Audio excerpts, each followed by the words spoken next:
नमस्कार मेरे प्यारे भाइयों, मेरे परमात्मा के प्यारे जीवंशों।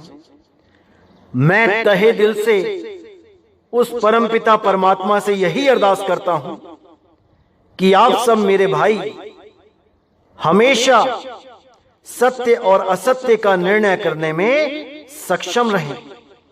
हर प्रकार के असत्य को त्यागें और सत्य को धारण करें, क्योंकि आज तक जितने भी संत महात्मा इस दुनिया में आए, उनका एक ही लक्ष्य था कि इन जीवों को सत्य के साथ जोड़ दें।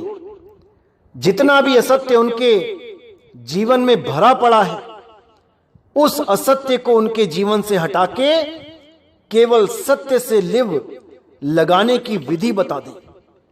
उनके आने का एक ही मकसद होता है, अन्यथा इस जीवन में इस 5 तत्वों की देह में आने का कोई मकसद नहीं होता। सरवर तरवर संत जन चौथा बरसे में परमार्थ के कारणे चारों धारी देह। तो इसी प्रकार संत जन भी आते हैं हमारे पास और अपना कार्य पूरा करने के बाद चले भी जाते हैं।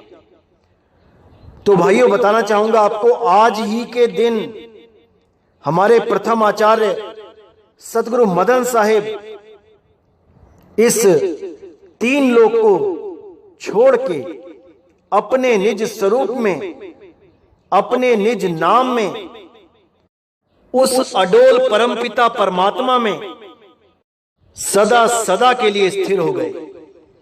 आज ही का वो दिन है जब मदन साहेब इस काल के लोक, मृत्यु लोक को त्याग के सदा सदा के लिए अपने परमपिता परमात्मा में लीन हो गए। तो मेरे भाइयों, हमें उनके द्वारा दिया गया दिव्य ज्ञान, इसको अच्छी तरह समझना है। वो क्या कहना चाहते थे और हम क्या समझते रहे, इस पे पूरा विचार करना पड़ेगा। क्योंकि संतों के आने का जो मकसद होता है, अगर वो मकसद ही पूरा ना हो पाए तो उनके आने का कोई कारण ही नहीं रहता और उनका आना ना आना बराबर हो जाता है। हम संतों को पूजने लग जाते हैं, जबकि हमें पहले संतों की बात को समझना चाहिए कि वो संत कह के क्या गए। हम सब की पूजा करने लग जाते हैं, लेकिन हम ये नहीं सोचते कि वो यहां आए क्यों थे, मकसद क्या था।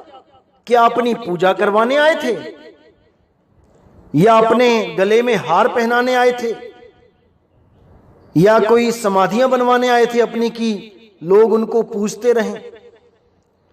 यह हमें विचार करना पड़ेगा। सबसे पहली चीज हमने यह देखनी है कि वो संत हमें ज्ञान क्या बता के गया है। कोई भी दिव्य पुरुष इस दुनिया में आता है तो हमें पता होना चाहिए कि वो ज्ञान क्या बता के गया है।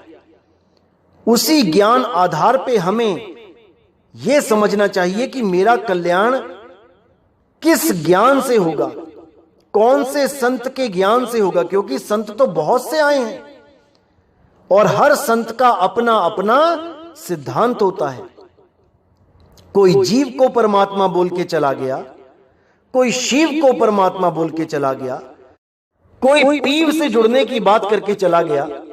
सबने अपने अपने लेवल की बात आपके सामने रखी, लेकिन अब आपके ऊपर डिपेंड करता है कि आप कहां तक पहुंचना चाहते हो। देखो, एक राइटर है जो किताबें लिखते हैं, वो 8वीं का सिलेबस भी लिखता है, मार्केट में बिकती है। एक अन्य राइटर वो 10वीं तक का सिलेबस लिखता है, वो भी मार्केट में बिकती है। और भी हाई लेवल का कोई राइटर आता है, वो ग्रेजुएशन, पोस्ट ग्रेजुएशन, पीएचडी की किताबें लिख के चला जाता है, वो भी मार्केट में बिकती हैं। तो हमने देखना है कि हमने कैसे उस परम ज्ञान को, उस हाई लेवल ज्ञान को अचीव करना है। तभी हमारा मोक्ष होगा, तभी हमारी मुक्ति होगी। हमें दिक्कत किसी भी साधु संत से, किसी भी देवी देवता से नहीं है, किसी भी ऋषि पीर पैगंबर से नहीं है। सबने अपने अपने लेवल का ज्ञान बोला है और वो ज्ञान उनके ग्रंथों में लिखा हुआ है।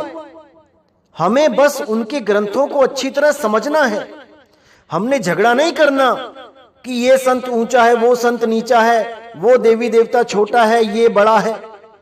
अरे वो जहां तक की बात करते हैं वो ग्रंथों में पहले से ही लिखा जा चुका है।